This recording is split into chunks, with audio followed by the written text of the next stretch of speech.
아기가 너무 자주 개우거나 머리 모양이 좀 삐뚤어 보이나요?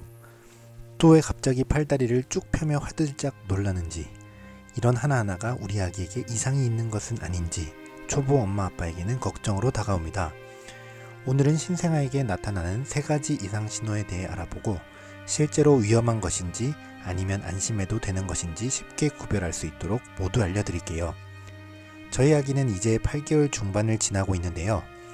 지금도 여전히 모르는 것이 많지만 신생아 때는 특히 행동 하나하나에 이상이 있는 건 아닌지 걱정돼서 정말 열심히 알아봤던 기억이 있어요.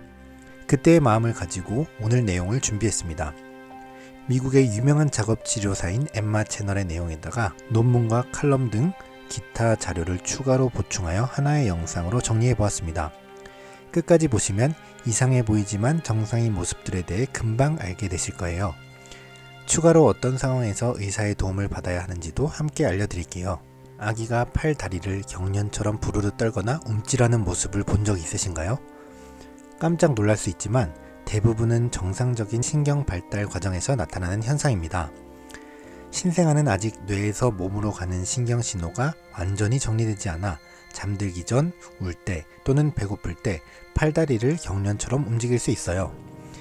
하지만 이런 정상적인 움직임과 달리 영아연축이라는 심각한 뇌전증의 일종일 수도 있어요. 영아연축은 아기의 머리와 몸이 동시에 굽혀지거나 뻗는 짧고 강한 수축이 수차례 반복되는 특징을 보입니다. 주로 잠들기 직전이나 깰 때 여러 번 연달아 이어질 수도 있죠. 정상적인 몸짓이나 모로 반사는 보통 몇 초 안에 멈추고 감정 변화나 자극에 의해 생기는 짧은 반응이지만 영아연축은 반복적이고 규칙적인 양상을 보이며 아기의 표정이 멍해지는 모습을 보이기도 합니다. 원인은 선천적 뇌기형이나 유전자 이상 등으로 다양하며 뇌기능 저하를 의미할 수도 있어서 빠른 진단과 치료가 매우 중요해요. 한 가지 팁을 드리자면요.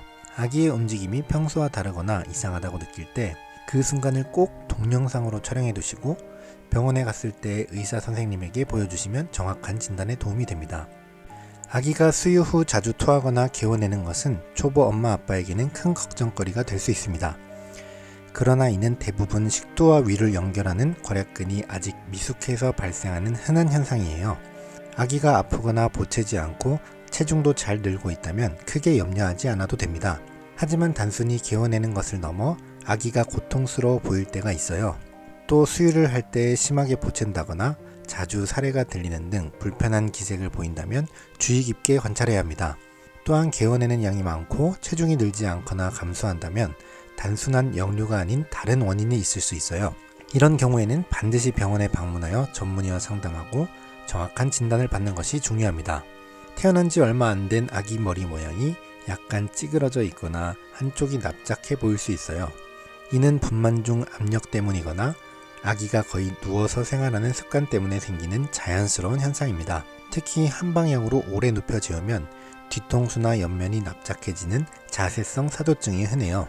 아기 머리뼈는 성인과 달라 모양이 쉽게 변형되거든요. 대부분은 생후 6주 이내에 정상으로 돌아오게 됩니다. 아기의 예쁜 두상을 위해 부모님들이 좌우로 돌려가며 재우기도 하죠. 하지만 짱구 베개 등의 사용은 질식이나 돌연사 위험이 있어서 미국 FDA에서 권장하지 않으니 사용하지 마세요. 아이의 머리 방향을 자주 바꿔주는 것만으로도 좋은 예방이 됩니다. 또 아기가 엎드려 노는 연습을 시켜 목 근육 발달을 돕는 것도 중요해요. 하지만 생후 2개월이 지나도 머리 모양이 계속 납작하거나 비대칭적이라면 전문 진료를 받아봐야 해요. 특히 두개골 유합증은 아기 머리뼈의 봉합선이 너무 일찍 다치는 질환으로 방치하면 뇌 발달에 영향을 줄 수 있어서 빠른 진단과 수술적 치료가 중요합니다. 자세성 사도증 치료를 위해 두상교정 헬멧을 사용하기도 하는데 이는 객관적인 진단 기준에 따라 전문의가 처방하는 치료법입니다. 무작정 예쁜 두상만을 쫓아 헬멧을 씌우려는 것은 매우 조심해야 합니다. 사도증은 발달 지연 등 다른 질환과 연관될 수 있으니 반드시 전문의로부터 정확한 진단과 동반 질환 여부를 확인받아야 합니다. 아기의 두상 변형이 걱정된다면 망설이지 말고 전문의 상담을 받아보세요. 오늘 소개해드린 3가지 신호들은 모르고 보면 걱정이 되지만 대부분 정상적인 발달 과정이라는 점 확인하셨죠? 하지만 이상 징후가 계속되거나 증상이 심해진다면 전문가의 판단이 꼭 필요하다는 점도 기억해주세요.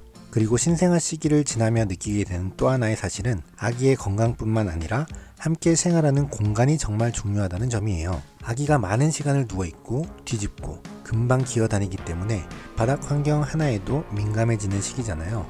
저도 처음엔 아기의 증상만 보이다가 나중엔 바닥이 너무 딱딱해서 그런가? 청소가 잘 안되면 위생 문제도 생기지 않을까? 혹시 냉기나 온기가 바로 닿아서 그러는 것은 아닐까? 이런 걱정들이 하나둘씩 더해지더라고요. 이때 꼭 필요한 육아용품이 바로 아기 매트입니다. 특히 롤베이비 착한 폴더 아기 매트는 토나 다른 이물질이 묻어도 생활 방수가 되기 때문에 물티슈로 금방 닦을 수 있어서 정말 편했어요. 계절에 상관없이 사용할 수 있고 접어서 이동하거나 보관하기에도 정말 편했어요. 무엇보다 너무 푹신하지도 너무 딱딱하지도 않은 적절한 쿠션감 덕분에 아기 몸에도 무리가 없어 보였어요. 혹시 여러분도 우리 아기를 위한 안전하고 실용적인 매트를 고민 중이시라면 제가 꼼꼼하게 검토를 거친 롤베이비 아기 매트를 추천드리고 싶어요.